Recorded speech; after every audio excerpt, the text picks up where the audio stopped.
Assalamualaikum warahmatullahi wabarakatuh. Hai semuanya, perkenalkan nama saya Wulansari Ramadhani dari kelas 11 MAP 2. Jadi, di sini saya akan mempresentasikan tugas yang berjudul self-harm. Apa itu self-harm? Yuk kita bahas. Self-harm adalah tindakan yang dilakukan oleh seseorang untuk menyakiti atau melukai dirinya sendiri. Perilaku ini termasuk ke dalam penyakit kejiwaan dan perlu ditangani agar tidak memperparah keadaan. Nah, biasanya self-harm ini dilakukan oleh seseorang menggunakan benda tajam maupun benda tumpul yang berada di sekitarnya. Perilaku self-harm ini dilakukan secara sengaja atas kesadaran penderitanya dan bertujuan untuk mendapatkan kepuasan pribadi. Penyebab dari self-harm yaitu memiliki trauma akan peristiwa tertentu di masa lalu. Dari kondisi tersebut, self-harm bagi seseorang yang melakukannya akan dianggap sebagai cara untuk melupakan kejadian traumatis tersebut. Merasa tertekan dan memendam perasaan negatif dalam kurun waktu yang lama. Misalnya, tekanan yang muncul dari masalah keluarga akan menimbulkan perasaan negatif pada seseorang. Pada kondisi ini, penderita self-harm cenderung melukai dirinya sendiri untuk meluapkan emosi atau perasaan negatifnya. Selanjutnya, tidak dapat mengekspresikan dirinya dengan baik yang berujung stres dan depresi. Macam-macam self-harm. Yang pertama, membenci diri sendiri dan mengungkapkan keinginan untuk menghukum diri sendiri, seperti menyayat-nyayat tangan dengan silet, menjambak-jambak rambut sendiri, dan membenturkan kepala sendiri ke tembok. Yang kedua, menyalahgunakan alkohol atau obat-obatan, seperti meminum alkohol yang berlebih atau meminum obat-obatan yang banyak, atau bisa jadi menggabungkan alkohol dan obat-obatan. Jadi, diminum secara bersamaan. Yang ketiga, berbicara tentang tidak ingin melanjutkan dan ingin mengakhiri semuanya. Muncul rasa ingin mengakhiri hidupnya dengan cara bunuh diri.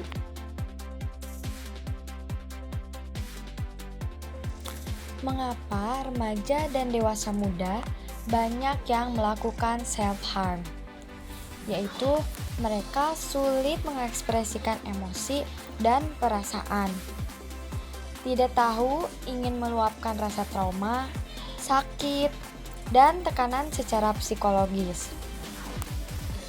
Tidak memiliki solusi terhadap rasa kesepian, diabaikan, dan kebingungan yang mereka miliki. Jadi, mereka memilih untuk melakukan self-harm. Gejala kognitif. Apa itu gejala kognitif? Jadi, gejala kognitif adalah proses mental belajar, memahami, dan berkomunikasi. Gejala kognitif bisa membuat Anda merasa lelah, kewalahan, stres, cemas, depresi, atau sedih. Keinginan untuk melukai diri sendiri biasanya juga ditunjukkan dengan munculnya rasa tidak percaya diri akan identitas pribadi, putus asa, tidak berdaya, atau kesepian karena tidak merasa mendapat kasih sayang yang seharusnya. Gejala psikososial. Apa yang dimaksud dengan kondisi psikososial? Digunakan untuk menggambarkan hubungan antara kondisi sosial seseorang dengan kesehatan mental atau emosinya. Psikososial menurut Gerungan adalah pengalaman dan tingkah laku individu yang dipengaruhi oleh situasi-situasi sosial.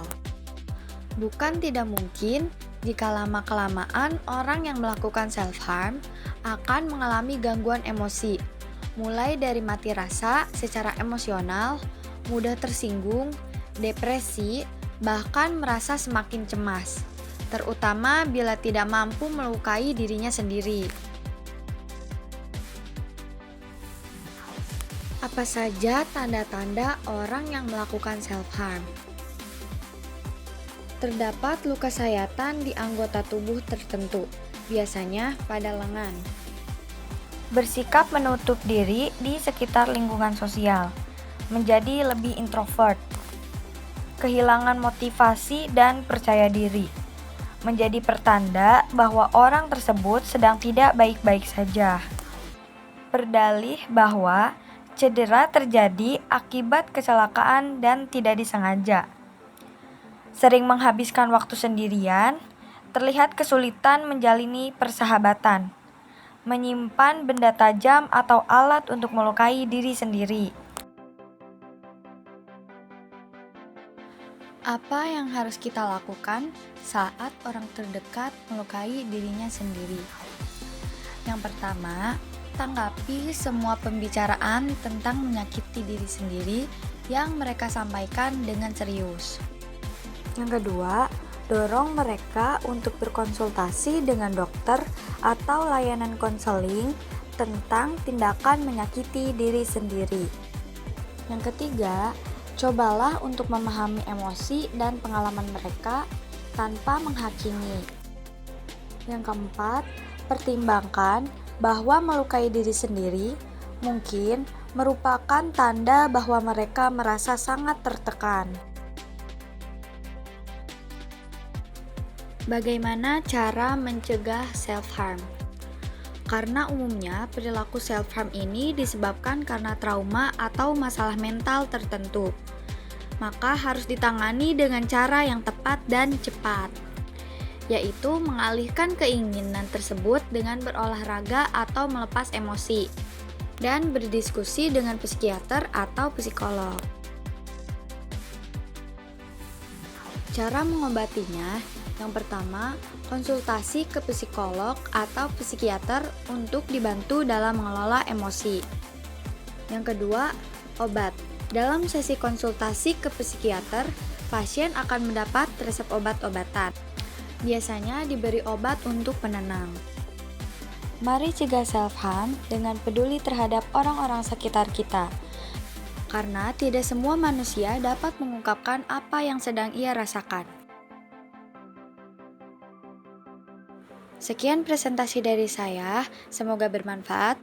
Wassalamualaikum warahmatullahi wabarakatuh.